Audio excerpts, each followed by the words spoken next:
You know, dog parks are supposed to be a safe place for your pup to play, but one owner says her dog became very sick after a visit here.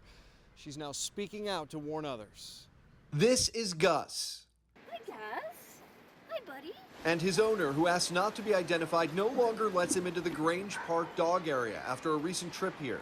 My dog ran to the end of the park and ingested something. I didn't see what it was. So she asked a man who was nearby who thought the dog ate feces. I said, well, my dog doesn't eat dog poo.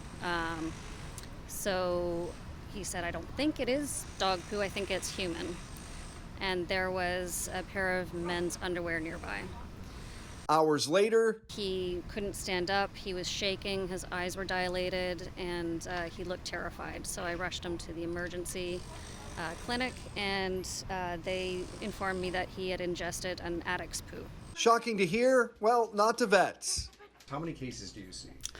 Well, we see it quite frequently these days. Dr. Helen Foster owns the Bickford Park Animal Hospital. I would guess at least once a week, maybe more. The vast majority of those cases, she says, involve marijuana ingestion, but I think with the opioid crisis, I think we're starting to prepare to see more and more of it. so much so, her hospital has started stocking urine drug test kits. We've only started stocking them in the last year or two because we've been finding more cases. Foster says pet owners need to be more aware when they take their dogs out. If you suspect that your dog may have gotten into something, or if you see it happen, my best advice is to contact a veterinarian immediately. The sooner we get to that pet, the sooner we're able to help. Ideally, it would be within a half hour of ingestion. Signs to look out for: dizziness, dribbling urine, dilated pupils. As for Gus, you can see he made it through, but some dogs aren't as lucky. His owner says dog parks in the city need to do away with wood chips. Anything could be in those wood chips.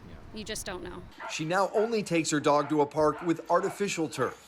There's turf there, and I can actually see if there's anything on the ground there. As CityNews reported last month, Councillor Chris Moyes is calling for a master plan to add more dog parks, but also improve the ones we have. When asked if that would involve adding turf, we did not get a response for airtime. I deserve to be able to take my dog out for a walk in the dog park and feel safe. Taney, City News.